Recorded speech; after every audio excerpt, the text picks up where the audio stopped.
Kawan-kawan, kali ini kita akan membahas mengenai packing atau manajemen tata ruang dalam tas carrier. Di sini terdapat gambar carrier dari samping. Saya menggampangkannya dengan cara dengan nomor 1, 2, 3, 4. Nomor 1 yaitu alat-alat yang jarang digunakan selama perjalanan pendakian. Contoh, tenda. Tapi sebelum itu kita bagi alat-alat itu menjadi dua, yaitu alat-alat kelompok dan alat-alat pribadi. Satu, tenda, lalu ada mungkin SB atau sleeping bag. Kemudian nomor 2 adalah yang jarang digunakan ataupun cadangan-cadangan yang akan digunakan di puncak. Nomor 2 itu kita isi air. Kenapa air ditaruh di nomor 2? Karena beban itu menempel di punggung. Nomor 3 pasti nanti lebih ringan daripada air. Maka dari itu air kita taruh di nomor 2 yang mepet dengan punggung. Kemudian nomor 3 yaitu ada logistik perbekalan, makan, yaitu terus baju ganti termasuk celana, termasuk mungkin pakaian dalam dan lain-lain. Habis itu ada mungkin kompor, alat-alat kelompok, kompor portable, lalu gas bisa dimasukkan di situ. Lalu kemudian nomor 4 kita bisa memasukkan barang yang sering sekali atau mungkin tiba-tiba di jalan kita butuh itu. Mungkin ada jas hujan, kemudian ada senter. Ketika kita di jalur malam, kita bisa mengambil senter dengan mudah karena taruh di paling atas.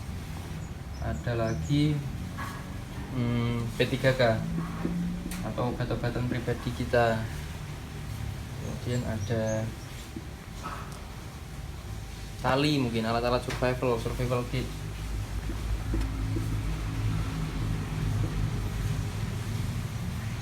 Survival kit ini seperti contoh ada benang, ada jarum. Jika nanti di jalan terjadi putus tas, kita bisa menggunakan itu untuk menjahitnya. Ada tali untuk nanti butuh apa, ada pisau lipat, pisau portable. Nah, kawan-kawan, mari kita bahas satu persatu tentang ini. Satu, tenda. Tenda dipakai bila kita sudah sampai di pos camp. Maka dari itu dia tidak terlalu penting di perjalanan. Dia ditaruh di bawah. Tenda ini ada yang kapasitas 2 dan 4 biasanya. Nah, untuk ini terpisah. Layar itu di dalam tas, dan frame itu ditaruh di luar secara vertikal di samping tas. Kemudian SB atau sleeping bag itu dipergunakan untuk kita tidur. Maka dari itu selama perjalanan kita tidak terlalu membutuhkan sleeping bag. Nomor 2, air yang dimaksud dalam tas ini yaitu air cadangan.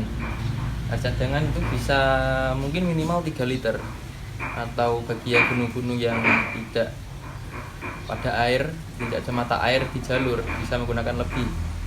Kalau bisa kita lebihkan air, jangan sampai kita sedikit air. Terus nomor 3 itu logistik.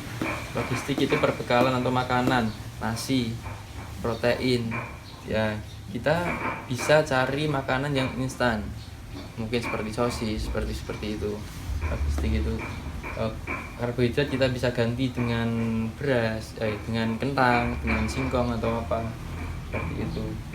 Terus juga ada makanan ringan. Nah, lalu baju ganti diusahakan minimal 2 atau 3, tergantung kebutuhan dan kenyamanan masing-masing. Ada celana dalam, ada kaos dalam, sandal bisa dimasukkan di sini, atau enggak nanti dia ikut di nomor 4. Sandal, kaos kaki, cadangan. Nah, kemudian kompor portable kita masukkan ke nomor 3. Lalu gas portable kita masukkan di sini. Nah, kemudian nomor 4 yang sering digunakan yaitu jas hujan. Karena apa? kalau kita di jalur tiba-tiba hujan, kita bisa langsung mengambil dengan gampang. Lalu center, lalu P3K itu tergantung penyakit pribadi. Jika kalian mempunyai riwayat penyakit asma mungkin, itu bisa dimasukkan ke paling atas agar memudahkan kita dalam mengambil. Macam-macam P3K itu ada, mungkin untuk cedera, salap untuk cedera dan lain-lain. Survival kit penting sekali untuk pendaki. Survival kit bisa berupa peta, bisa berupa kompas, bisa berupa pisau lipat, tali, benang, jarum. Ini sedikit gambaran di dalam tas carrier seperti ini.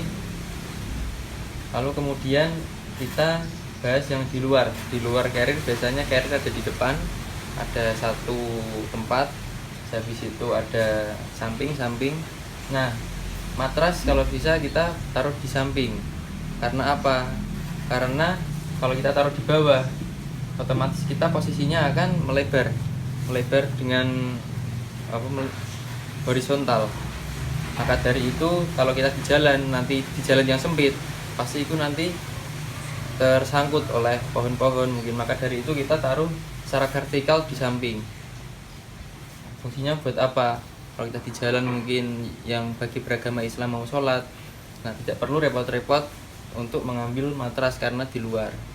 Habis itu ada golok. Nah, golok ini menjadi perbincangan karena termasuk sajam atau senjata tajam. Biasanya orang-orang yang mendaki sekarang, untuk zaman sekarang itu tidak dipergunakan golok. Yang dipergunakan yaitu pisau yang dari baja. Nah, beda lagi dengan orang-orang yang ekspedisi mungkin, ada pendidikan mungkin, atau kegiatan alam bebas yang benar-benar mendapat izin atau resmi dengan tujuan maksud tertentu, itu pasti boleh membawa golok.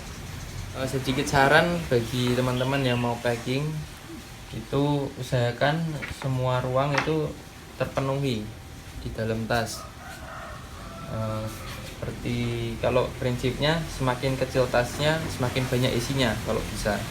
Ada juga packing itu sebenarnya fleksibel dalam arti yang terpenting kita nyaman menggunakan, seimbang antara kanan dan kiri, seimbang.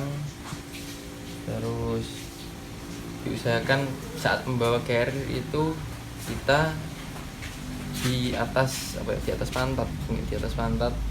Jadi ini mungkin orang, nah tas carrier di sini, di atas ini. Jadi ini pinggang, ya, di atas pinggang sini, ya, seperti itu. Untuk pembagian tas carrier itu sebenarnya ada 3. Yang pertama, primernya itu kan di pundak, habis itu sekundernya itu ada 2, di perut dan di dada. Itu untuk pembagian beban. Jadi teman-teman kalau bisa yang di perut ini dikencengi agar bebannya itu terbagi. Jika pundak kalian nanti capek, nah bisa dikendor agar bebannya pindah ke perut. Untuk mungkin di dada ini tersier ya, pembagian beban ketiga. Karena sedikit tips, kalau kita menutupi bagian dada saat berjalan di jalur pendakian, maka akan mengganggu pernafasan kita. Kawan-kawan, setelah ini praktek packing akan dijelaskan oleh Mas Alif.